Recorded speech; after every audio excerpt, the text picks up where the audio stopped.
3-4 दिवसापूर्वी तुमचा भाऊ मला परवाच्या स्टँडवर भेटला आणि तो मला म्हणाला की असं असं दादाच्या कादंबरीचा प्रकाशन समारंभ आहे. कोण कोण आहे? गोविंद पाटील सर, पुडेकर सर वगैरे आहे. त्यावेळेस मी म्हटलं की एवढ्या पण आपण आहोतच तर म्हटलं ह्या कार्यक्रमाला आपण जायचं. यापूर्वी मला वाटतं त्याचा जो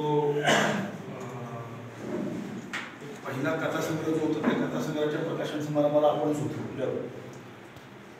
तर नंदूनं इथं जी समस्या मांडलेली आहे, खरं तर आपल्या परिसरामध्ये ह्याचं रोल फार होतो एकीकडे. म्हणजे ज्या विठ्ठल बन्ने सरांच्या नावाचा उल्लेख झाला, विठ्ठल बन्ने सर असतील, आमदार श्रीपतराव शिंदे असतील, त्यांच्या राजकीय भूमिका बाजूला ठेवून ही मंडळी त्या काळामध्ये या प्रश्नासाठी फार मोठं योगदान या लोकांनी या परिसरामध्ये दिलेलं आहे. आणि या प्रथेचं निर्मूलन कसं आपल्याला करता येईल यासाठी त्यांनी मोठं काम या परिसरामध्ये, फार मोठी चळवळ या परिसरामध्ये त्यांनी उभा केलेली होती. अगदी निपाणीचे सुभाष जोशी असतील, अच्युत माने सर असतील, या सगळ्यांनी या प्रथेच्या निर्मूलनासाठी मोठं काम केलेलं आहे. या प्रश्नावरची पहिलं लेखन जे आहे तसं आपल्या परिसरातलं, की तुम्हाला कदाचित काही जणांना माहिती आहे की मला माहिती नाही, चारुता सागर नावाच्या एका मोठ्या लेखकाने दर्शन नावाची एक कथा लिहिलेली होती. ती पहिली कथा आहे या विषयावरची. आणि मग त्यानंतर गवस सरांच्या 2 कादंबऱ्या, मला वाटतं चौक आणि भंडारभर या 2 कादंबऱ्या या विषयावरच्या आल्या. हा विषय तसा अनेक लोक महाराष्ट्राच्या अनेक भागांमध्ये तो पोहोचला.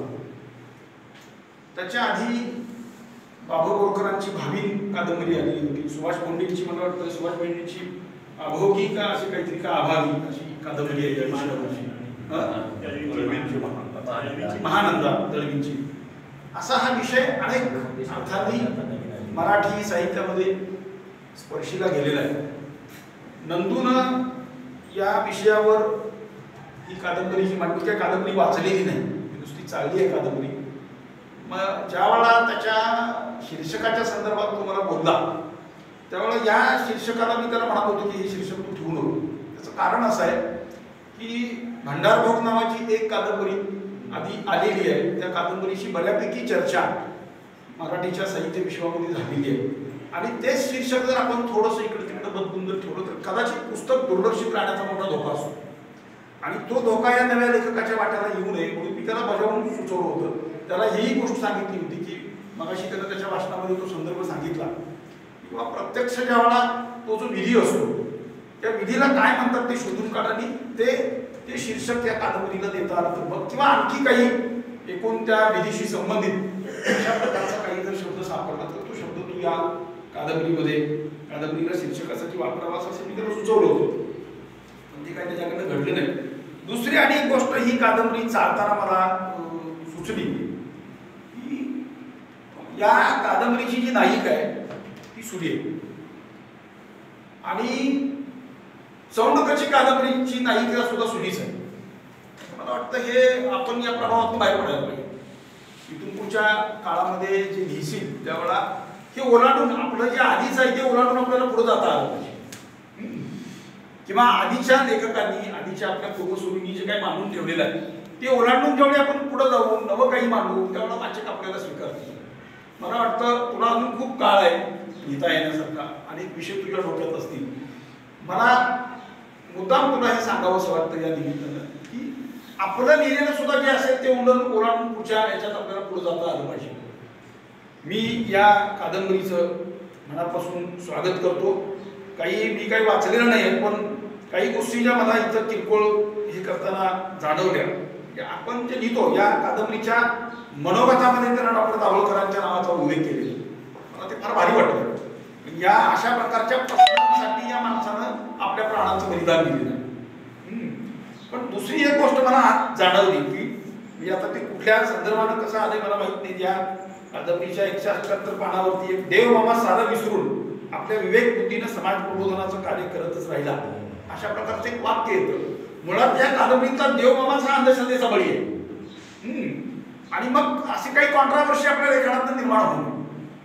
देवमामात जर या सगळ्या एकूण अंधश्रद्धेचा आणि परंपरेचा बळी असेल तर मग लेखक जे खरं तर लेखकाला काळाच्या पलीकडचं दिसत असते आणि ज्यावेळेला काळाच्या पलीकडचं तो मांडतो त्यावेळेला आपण आपल्या शब्दांच्या बाबतीत फार सजग असलं पाहिजे लेखक. कारण हजारो लोक तुमच्या लेखनाकडे डोळे लावून बसलेले असतात, हजारो लोक तुमचं वाचणार असतात. किंवा आणि एक गोष्ट मला अगदी जाता जाता एक गोष्ट मला इथं जाणवली. सगळ्या कादंबरीमध्ये नंदू म्हणजे लेखक हा त्या कथानकासोबत असतो. जसं कथानक म्हणजे लेखकच कथानक पुढे येऊन जात असतो, वाचकांना हाताला धरून आपल्या कथानकातून तो पुढे लिहित असतो. अखंड कादंबरीवर वर्तमान काळ आहे आणि 11 नंबरचं जे प्रकरण आहे त्या प्रकरणामध्ये घराची वास्तुशांती करायची होती आणि जानू सुला सर्व तयारी करतात. भूतकाळात जातो, काळ बदलतो. त्यामुळं लेखकाला हे मी फार काय यातलं वाचलेलं नाही, पण ज्या जाणवत्या गोष्टी त्या मी त्याला सांगितलं. इथून पुढच्या लेखनामध्ये त्यांना ही फार दक्षतापूर्वक ही काळजी घ्यायला पाहिजे. हा विषय गोविंद पाटील सर म्हणाले तसा हा विषय काही संपलेला नाही. नव्या रूपात नवे प्रश्न आहेतच या संदर्भातले. आता पुढचा भाग त्यांना लिहूच नाही, नवा विषय त्यांना घ्यावा खरं तर, किंवा यातलं नवं काही सापडत असेल, नवे काही प्रश्न या संदर्भाने निर्माण होत असतील समाजातले. आता म्हणजे मला माहित नाही, मी ते बघितलेलं नाही. आता गोविंद पाटील सर म्हणले की या लोकांनी ऑर्केस्ट्राच केलेला आहे. खरं तर हा मग वेगळा विषय आहे. त्यांनी जर ऑर्केस्ट्रा केला असेल तर हे वेगळा विषय आहे, हा वेगळ्या पद्धतीने मांडता येऊ शकतो. त्याचे काही तपशील जर सापडत असतील तर ते तपासून घेऊन त्याचा पूर्ण अभ्यास करून नंदून त्याची मांडणी करावी. या कादंबरीचं या निमित्ताने मी मनापासून स्वागत करतो. त्याच्या नव्या लेखनाला मी मनापासून शुभेच्छा देतो. खरं तर मी काही इथला नियोजित वक्ता नव्हतो तरी सुद्धा मला आपण बोलण्याची संधी दिली, आपण शांतपणाने ऐकलं, त्याबद्दल आपल्या सर्वांच्या